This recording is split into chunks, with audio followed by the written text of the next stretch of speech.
Bismillahirrahmanirrahim. Assalamualaikum warahmatullahi wabarakatuh. 105,8 Radio Sip FM, Inspirasi Keluarga Anda. Selamat pagi keluarga Sip, apa kabar Anda di pagi hari ini? Semoga selalu sehat dan juga lancar ya, menjalankan setiap rutinitas Anda. Kembali sahabat siar Anda, Tia Zarah menyapa Anda di spesial program kita Dialog Sosial Budaya. Seperti biasa keluarga Sip, dan terima kasih untuk Anda yang masih menikmati di live streaming kita di www.sipsumbar.com ataupun di 105,8 Radio Sip FM. Selama 1 jam ke depan keluarga Sip, kita akan bahas terkait dengan tema yang ini sangat dekat dengan kita, karena notabene orang Minang pasti punya suku gitu ya. Dan kita kenal ternyata ada suku awal pertama kali. Ini 4 suku utama yang mesti harus kita kenal betul, dan bagaimana perkembangannya hari ini di Minangkabau. Bersama dengan narasumber kita keluarga Sip, ada Ustaz Heru Fitriade Sandi, Angku Majibasang sebagai tokoh adat. Alhamdulillah sudah hadir di studio. Kita coba sapa dulu. Assalamualaikum warahmatullahi wabarakatuh, Ustadz. Waalaikumsalam warahmatullahi wabarakatuh. Iya, apa kabar ini?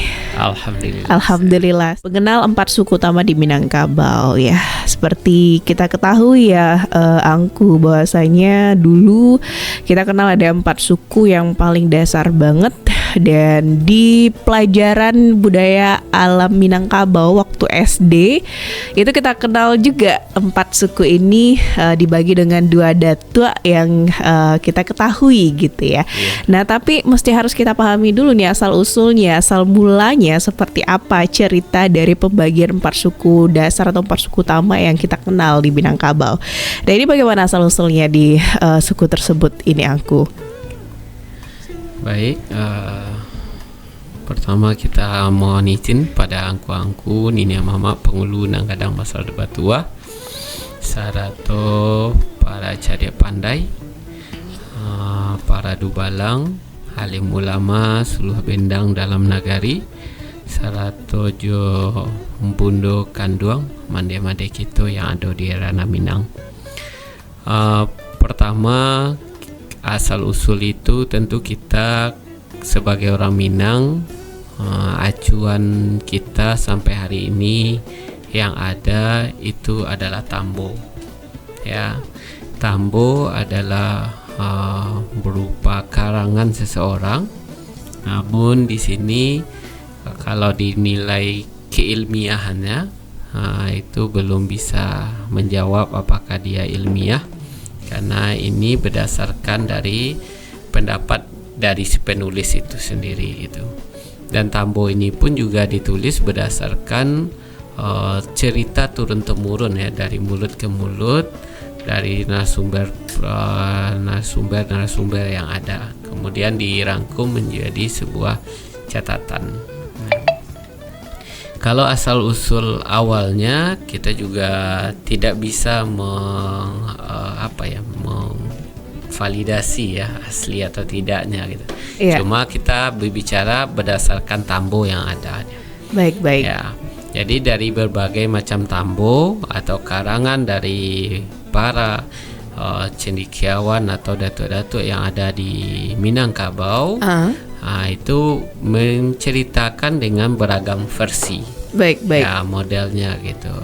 Namun dari beragam versi itu bermuara kepada 2 kelarasan.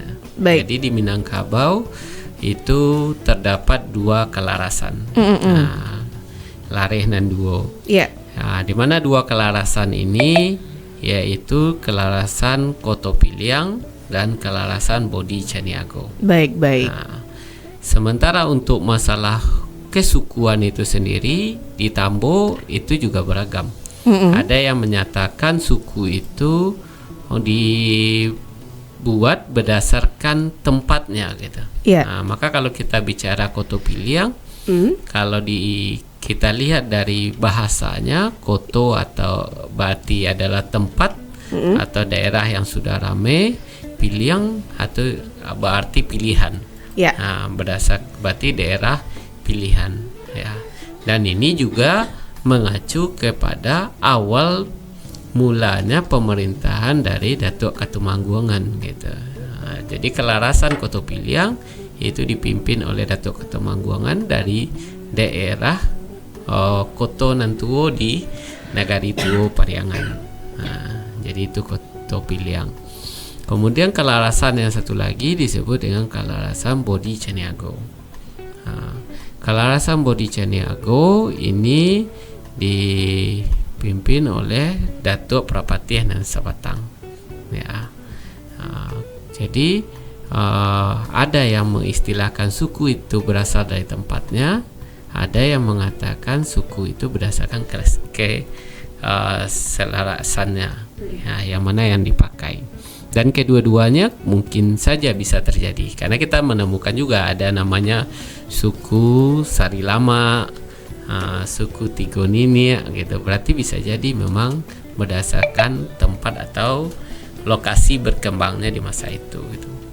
Apalagi kalau sekarang kita lihat ada juga suku-suku tua juga dulu sebelumnya setelah berkembang 4 suku utama seperti suku Guci yang sebagian orang mengetahuinya itu adalah pengembangan dari suku atau kelompok orang-orang yang gemar untuk atau memiliki kemampuan dalam kerajinan tembikar. Kemudian ada juga suku Jamba dan yang lainnya gitu.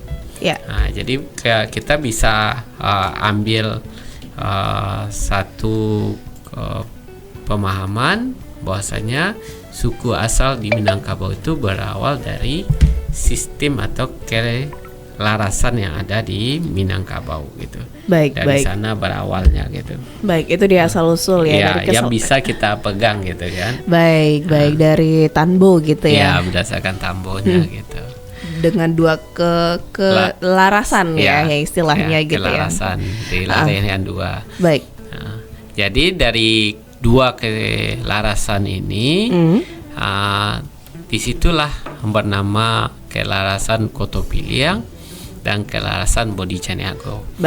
Kedua kelarasan ini memiliki perbedaan dalam sistem pengelolaan atau sistem birokrasinya gitu.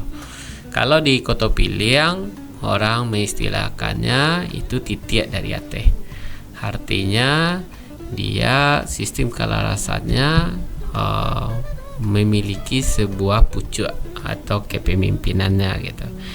Atau kalau dalam istilah orang sekarang berarti kepemimpinannya berbentuk hierarki ya. Jadi ada pimpinan tertingginya. Sementara kelarasan Bodhi Caniago itu dalam istilahnya membasui dari bumi. Artinya tumbuh dari bersama atau dengan mufakat, atau dengan sistem namanya orang menyebutnya egaliter gitu. Namun walaupun demikian kedua kelarasan ini tetap melaksanakan kepemimpinannya berawal dari mufakat juga gitu. Namun di Koto Piliang nanti ada yang memutuskannya gitu. Berarti itu dari segi pengambilan keputusan gitu ya? Iya, pengambilan keputusannya. Kemudian kelarasan ini juga berbeda nanti dari jenis rumah gadangnya. Ya, kalau kelarasan Koto Piliang itu memiliki rumah gadang lantainya tidak datar semuanya. Jadi dia beranjung. Ada yang bagian yang ditinggikan pada sayap kiri dan sayap kanan. Sementara kalau Bodhi Caniago dia lantainya datar. Duduknya sama rendah, tinggi, tagaknya sama tinggi. Demikian. Tapi kalau di dalam Koto Piliang mereka memiliki penghulu pucuk, penghulu Hindu, penghulu Bula Parui. Jadi ada susunannya gitu. Kurang demikian gitu. Berarti ada ada banyak perbedaan sebenarnya dari kedua keselarasan ini gitu ya, dari masing-masing datuk yang kita kenal. Ada datuk Katumanggungan dan juga datuk Parpatihan Sabatang gitu ya Angku. Dan kemudian Koto Piliang ini berarti terdiri dari dua suku, tapi sering satu suku gitu ya. Awalnya satu suku. Terus kemudian ada semacam perkembangan perkembangan gitu ya. Maka menjadi dua suku. Baik, yaitu suku Koto, suku Piliang. Begitupun dengan Bodi Caniago Bodi gitu ya. Caniago. Oke, baik. Nah, itu mungkin dari segi asal usulnya gitu ya, Angko. Dan kemudian kita ke 4 suku tadi. Ada 4 suku awal tadi ya di Minangkabau. Ada Koto, ada Piliang, ada Bodi, ada Caniago gitu ya. Nah, itu gimana ceritanya tuh, Angko? Ya. Jadi setelah ada duanya keselarasan, maka orang-orang yang mengikuti Datuk Ketumangguangan, maka dia menjadi klannya ya, menjadi sukunya gitu. Jadi pengikut Datuk Ketumangguangan itu adalah pemilik suku Koto Piliang, mengikuti Datuk Propatian Sebatang itu menjadi sukunya Bodi Caniago gitu. Oke, baik. Untuk pengelompokan ini ada Tambo yang menyatakan bahwasanya itu berawal dari perjalanan Datuk Propatian Sebatang. Ketika dia melakukan perjalanan, dia melihat suatu daerah memiliki klan-klan, memiliki kelompok-kelompok. Gitu. Baik. Nah, disitulah dia membawanya ke Minangkabau. Dan menyusunnya menjadi namanya suku di kita. Tapi walau-walam ya, itu karena cerita dari Tambo gitu. Baik. Ya. Nah, kemudian dari suku yang dua tadi, Koto Piliang dengan Bodi Caniago, karena berkekembangan, orang bertambah banyak, negeri mulai penuh, maka melakukan migrasi perpindahan. Nah, dengan perpindahan itu, maka sukunya juga mulai dibagi gitu. Dipecah gitu. Ada Koto, ada Piliang, ada Bodi, ada Caniago gitu. Oke, baik. Nah, itu suku yang awal yang kita kenal yang ada di Minangkabau gitu. Nah, perbedaan mereka kembali ke tadi kebiasaan hidup atau birokrasinya dan ciri khas rumah gadangnya. Ya, baik. Dari segi kepemimpinan di antara dua datuk ini, kalau Angku dari sudut pandang Angku ini mana yang lebih mungkin kita bisa sampaikan? Oh, ternyata kepemimpinan dari datuk Perpatihan Sebatang itu tidak otoriter misalnya, atau lebih baik dilihat, bukan dilihat sih, dalam artian bisa kita ambil gitu ya dari cara kepemimpinannya dibandingkan dengan datuk sebelumnya. Kalau dari Angku gimana itu, Angku? Di antara kedua datuk ini, atau mereka punya poin plus minusnya masing-masing gitu? Karena gini, Angku sebagai datuk juga gitu ya, pasti ngelihat gitu ya dari ibaratnya kalau di Islam kita melihat public figure Rasulullah gitu ya. Nah, kalau seorang datuk, public figure-nya siapa di antara kedua ini gitu, atau sama-sama?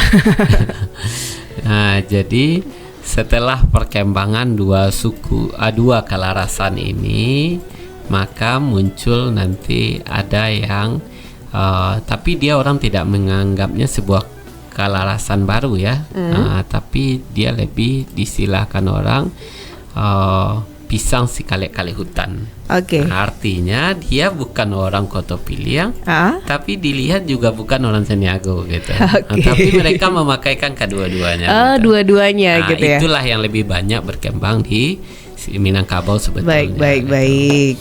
Ada masanya musyawarah itu dilaksanakan, ada juga masanya butuh ada satu kebijakan yang diambil gitu. Baik. Nah, tapi dari perkembangan kita memang kita lihat orang-orang yang berasal ya, kita lihat silsilahnya ya. Silsilahnya berakar dari kelarasan Koto Piliang. Memang mereka lebih suka ada kebijakan atau ada pemimpin yang memutuskan gitu. Istilahnya mereka dibilang tidak suka demokrasi, dia suka, tapi dia butuh ada penggeraknya. Nah, tapi kalau orang-orang yang kita lihat silsilahnya mereka merupakan keturunan dari Bodi Caniago, maka mereka lebih suka berdiskusi. Tipe-tipe orangnya gitu, karakter orangnya lebih suka berdiskusi. Dan tidak menyukai ada yang lebih menonjol gitu ya. Nah, itu modelnya gitu. Nah, tapi walau-alam ini kan berdasarkan yang kita lihat di kehidupan sehari-hari gitu. Baik. Dan ini juga melihatkan daerah-daerah yang memiliki pandangan atau mengikuti kalasannya Koto Piliang itu biasanya lebih birokrasinya lebih terlihat gitu. Iya. Nah, kalau yang dari Bodhi Caniago bukan tidak terlihat, tapi mereka tidak terlalu melihat sosok tertentu dalam birokrasinya gitu. Karena mereka sama, duduknya sama rendah, tagaknya sama tinggi. Mengedepankan musyawarah berarti musyawarah gitu. Nah, jadi berbeda-beda gitu. Kalau di daerah kami sendiri kita lebih kepada pisang sekali-kali hutan ya. Kami dalam sistem birokrasi itu Koto Piliang. Ya, ada ayam berinduk karakok bajunjuangnya atau pimpinan sukunya, ada buah parui, ada hindunya. Tapi dalam suatu permasalahan kita mengikuti Bodhi Caniago, kita melakukan musyawarah mufakat dulu. Terakhir baru tetap keputusannya diputuskan dari ayam yang berinduknya tadi atau disebut kepala sukunya gitu. Demikian. Gitu. Baik. Berarti mengadopsi kedua kedua jenis kepemimpinan dari baik dari Dato' Ketubanggungan maupun Dato' Perpatihan Asa Batang tergantung kondisi tadi gitu ya. Dan ini juga bisa kita lihat dari perkembangan sejarah. Kita walau-alam juga ya. Salah satunya dengan sejarah terjadinya Batu Batikam, di mana tidak lagi mempertentangkan antara Koto Piliang dengan Bodhi Caniago. Sehingga setelah masa itu kedua-duanya dipakai orang. Baik. Batu Batikam menarik ini Angku. Mungkin banyak juga dari pendengar kita yang nggak tahu nih histori dari Batu Batikam. Boleh spill sedikit nggak Angku? Ini kenapa bisa terjadi Batu Batikam? Apa historinya atau cerita di balik itu? Ya, kalau kita melihat dari beberapa versi ya, versi Tambo ataupun dari cerita dari orang ke orang, ya secara umum Batu Batikam itu adalah wujud dari penyatuan dari Koto Piliang dan Bodhi Caniago. Artinya tidak lagi ada pertentangan ya antara kedua belah pihak dan berjalan seiring ya untuk menciptakan suatu daerah yang aman, damai dan berbudaya, lebih kurang demikian gitu. Ya, di mana di situ ditikamkan kerisnya gitu. Nah, itu dia gitu. Tapi walau-alam kita tidak bisa pula melakukan validasinya gitu, karena di Batu Batikam sini tidak ada kerisnya gitu. Yang ada kita temukan batunya ada ada bolongan ya, bolongan yang dikata orang itu adalah bekas dari tikaman dari keris. Kalau alam kita juga tidak bisa mengetahui gitu. Tapi at least cerita rakyatnya seperti itulah. Seperti itu gitu. Ya, karena di Batu Batikam tidak ada tulisan gitu ya. Kalau di beberapa batu-batu penemuan sejarah itu kan ada tulisan. Dia menceritakan apa yang terjadi di sana gitu. Kalau Batu Batikam hanya batunya saja yang kita bisa lihat gitu. Ya, sumber sejarah yang lainnya kita tidak ada bukti yang bisa kita pakai. Baik, itu mungkin histori dari Batu Batikam dan ada nilai juga yang bisa diambil dari cerita itu gitu ya. Ini Batu Batikam di daerah mana nih Angku? Di Limaukaum. Limaukaum ini berarti di Batu Sangkar, Tanah Datar ya? Tanah Datar. Kalau Batu Batikam itu dekat dengan Simpang Manunggal di Batu Sangkar. Ada jauh dari Simpang Manunggal. Baik, siap. Nah itu dia keluarga Sip ya, asal usul dan juga bagaimana cerita awal dari 4 suku ini yang mungkin kita sudah tahu dengar tapi belum paham betul bagaimana asal usul atau cerita di balik terbentuknya 4 suku awal di Minangkabau ini gitu ya. Dan kemudian nanti kita akan bahas juga terkait dengan bagaimana perkembangan dari keempat suku ini, karena kita ketahui juga mungkin keluarga Sip di rumah, wah saya bukan suku Koto, bukan suku Piliang juga, nggak suku Bodhi, nggak suku Caniago, tapi sukunya Melayu misalnya, Jamba misalnya, atau ada banyak. Nah ini apakah termasuk bagian dari suku-suku ini tapi dalam perkembangannya atau tidak tidak masuk dalam data suku di Minangkabau. Gak mungkin ya. Nanti kita akan bahas lebih lanjut. Setelah yang saat ini keluarga sih pastikan Anda masih di 105,8 Radio Sip FM, inspirasi keluarga Anda. 105,8 Radio Sip FM, inspirasi keluarga Anda. Keluarga Sip, kita kembali di dialog sosial budaya. Masih bersama dengan narasumber kita ada Ustaz Heru Fitria Desandi Datua Majo Basa ya, atau Angku Majo Basa sebagai tokoh adat.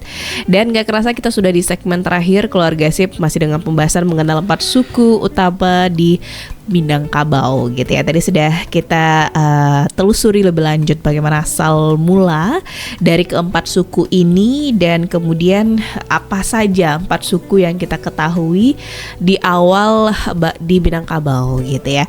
Dan kembali Keluarga Sip, kita akan bahas lebih lanjut bagaimana perkembangan suku-suku yang ada di Minangkabau, karena mungkin Anda termasuk bukan ke dalam 4 suku ini gitu, tapi suku yang berbeda. Boleh Keluarga Sip Anda komen di WhatsApp kita 082174597178, kira-kira suku Anda apa sih gitu ya. Apakah ini masuk turunan dari keempat suku ini gitu ya, atau ada perkembangan? Kita lihat dulu dari narasumber kita. Nah, gimana nih Angku Majo Basa, apakah suku-suku lain yang kita ketahui atau mungkin Keluarga Sip di rumah pun juga memiliki suku yang bukan dari keempat suku ini gitu? Apakah ini perkembangan dari keempat suku itu atau bagaimana ini Angku? Baik, beberapa dari suku yang ada di Minangkabau itu ada yang suku turunan dari 4 suku itu. Baik. Ya, ketika 4 suku ini sudah berkembang ya, di Minang biasanya kalau sudah banyak berkembangan, maka ada istilahnya padi sarumpun basiba atau mencabit siba baju ya. Di mana di situ suku-suku ini membagi menjadi kelompok-kelompok kecil lagi gitu. Iya. Ya. Dan juga beberapa suku lain juga bermunculan gitu sesuai dengan perkembangan. Baik. Contohnya seperti suku Tanjuang, suku yang berada di Tanjuang awalnya ya, di Tanjuang di Pariangan Padang Panjang gitu. Kemudian suku lain seperti kita singgung tadi ada Guci, Jamba, yang lain gitu, yang mana mereka awalnya masih berasal dari suku yang 4 gitu. Kalau orang lebih melihatnya dari sistem birokrasi mereka dan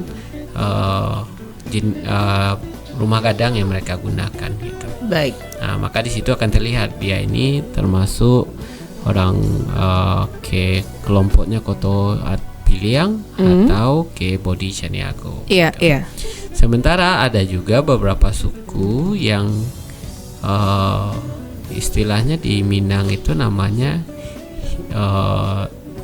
Tabang Basitumpu Hinggoknya Mencakam. Artinya mereka adalah kelompok yang di masa dahulunya, walau alam kita tidak tahu kapan itu masanya, datang ke Minangkabau atau berbaur dengan orang Minangkabau dan menetap di Minangkabau gitu ya. Karena di Minangkabau sistem kita tidak pula tertutup ya, kita terbuka dengan para pendatang gitu ya, dengan syarat kalau dalam adat itu asal ya adat bapakai limbago batuang, insyaallah itu bisa disepakati ya untuk menjadi bagian dari orang Minangkabau gitu. Tapi itu ada proses adatnya gitu, tidak semudah itu gitu ya. Baik. Nah, apalagi di satu daerah ada kebijakan atau ketentuan-ketentuan setiap daerah, lain lubuk, lain ikannya gitu. Iya. Nah, jadi ada ketentuan-ketentuannya. Jadi ada beberapa suku yang mungkin tidak berasal langsung dari 4 suku tersebut gitu. Tapi alam kita tidak bisa menyebutkannya ya. Iya. Tidak bisa mengklaimnya. Oh, suku ini Oh, kami tidak berasal dari 4 suku Indo, kita tidak tahu juga. Oke. Ya, tidak ada bukti sejarah yang bisa kita pakai jadi acuan yang bisa menjelaskan bahwasanya klaimnya itu datang suku ini dari mananya, tidak bisa gitu. Iya. Nah, yang jelas kita melihat memang ada beberapa suku-suku baru yang muncul itu berdasarkan tempat atau daerah asal sebelumnya gitu. Yang mana sukunya, ya itu kita juga tidak bisa menyebutkan secara langsung, karena ini datanya tidak ada data valid gitu. Kalau kita misalnya ini kita misalkan suku A ini tidak bagian dari 4 suku pertama gitu kan, dia datang dari daerah A, daerah B, kita nggak tahu, bukti sejarahnya nggak bisa kita lihat gitu. Iya, baik. Nah, maka secara umum di Minangkabau setiap suku yang ada yang sudah memakai adat yang ditetapkan oleh Datuk Ketumanggungan bersama Datuk Perpatian Sebatang, maka dia dianggap sebagai suku Minangkabau. Tapi kalau dia tidak memakaikan adat yang ada di daerah Minangkabau, kita tidak menilainya sebagai suku Minangkabau.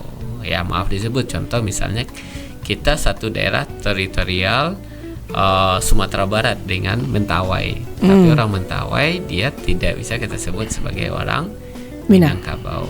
Ya, seperti itu lebih kurang gitu. Baik. Nah, sementara kita tidak bisa juga klaim ini dia suku pendatang, suku apa, kita tidak bisa gitu, karena kita tidak punya bukti sejarah yang valid yang sebagai landasan kita untuk menyatakan pernyataan itu gitu. Karena data yang kita dapat itu rata-rata dalam bentuk tambul dan cerita dari mulut ke mulut tentang asal-usul dari sebuah kedatangan suku itu sendiri gitu. Baik. Ya, tapi kalau beberapa yang memiliki sejarah atau penuturannya masih sama, mungkin itu kita masih bisa memegangnya sebagai suatu bukti yang sah. Contoh seperti Negeri Sembilan, cerita orang Minangkabau dengan cerita orang Negeri Sembilan sama. Datuk Malabarnya juga yang jadikan datuk pertama di Negeri Sembilan pun juga sama, Peguruyung punya ceritanya. Orang Negeri Sembilan juga mengakuinya. Mungkin kalau seperti itu data kita bisa valid gitu. Baik. Ya, cuma di Negeri Sembilan, para perantau yang datang dari Minangkabau ke Negeri Sembilan, mereka tidak menggunakan lagi suku yang ada yang mereka pakai di awal. Mereka menggunakan suku itu berdasarkan nama daerah mereka datang gitu. Jadi kalau di Negeri Sembilan dia kan kayak suku Sari Lama gitu. Iya. Ya, dia suku daerah mereka dulu gitu. Jadi lebih kurang demikian gitu. Jadi kalau sekarang sebetulnya kita tidak perlu juga memperdebatkan dia suku asal atau tidak di Minangkabau. Yang perlu sekarang kita lihat itu adalah dia memiliki suku Minangkabau, apakah dia masih menjunjung tinggi nilai-nilai budaya Minangkabau gitu. Ada juga yang mengaku ini, kita lihat ya perkembangan sekarang, ada orang lahir di Minangkabau, punya garis keturunan Minangkabau, tapi dia tidak memakaikan budaya Minangkabau. Itu kalau menurut kita sendiri itu tidak termasuk orang Minangkabau lagi gitu. Ya, cuma dia punya sejarah darahnya saja gitu. Yang orang Minangkabau tentu orang yang lahir atau memiliki keturunan Minangkabau dan membudayakan budaya Minangkabau. Kalau tidak membudayakan lagi, tentu dia gimana kita menyebutnya sebagai orang Minangkabau gitu. Yeah. Ya, sama juga dengan kenapa orang-orang, mohon maaf, yang orang Minang yang berpindah agama dari Islam tidak dianggap lagi sebagai orang Minang, ya karena dia tidak menjalankan lagi budaya. Ya, adat bersandi syarat bersandi kitabullah. Karena dia tidak menjalankan itu, maka dia tidak ada lagi hak-haknya sebagai orang Minangkabau. Sama juga seperti misalnya dia kami dulu nenek kami dari Minang, kami ini orang Minang. Kalau dia tidak bisa lagi menunjukkan di mana sasok Jarami, di mana pandan pekuburannya, di mana tapian mandinya, dia nggak bisa lagi kita seutuhnya menilai dia adalah orang Minangkabau. Dia nggak tahu lagi gitu. Ya kami dulu nenek kami dari daerah A gitu misalnya. di mana itu daerah A-nya, nggak tahu deh, cuma daerah A-nya. Gimana kita menganggap dia lagi sebagai orang Minangkabau gitu. Baik. Berarti no matter ya, nggak masalah apapun jenis sukunya Anda gitu ya, keluarga Sip di rumah, tapi menggambarkan ya citranya seorang Minangkabau gitu. Bagaimana sih keotentikan seorang dengan darah Minang itu seperti apa gitu, baik dengan perilakunya, adabnya gitu ya, dan kebiasaan adat budaya yang dia anut pun itu ya benar-benar kental dengan Minang gitu ya.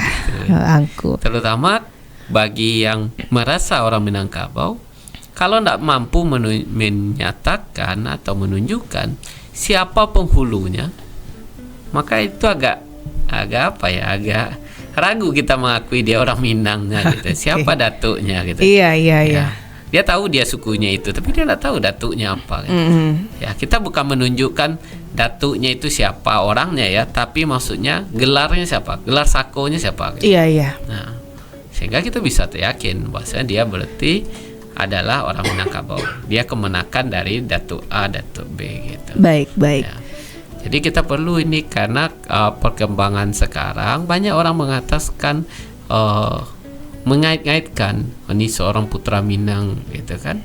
Di Minangkabau jelas tidak lagi memakaikan budaya adat Besandi Sarak Besandi Kitabullah ya, maka dia tidak lagi bagian dari orang Minangkabau.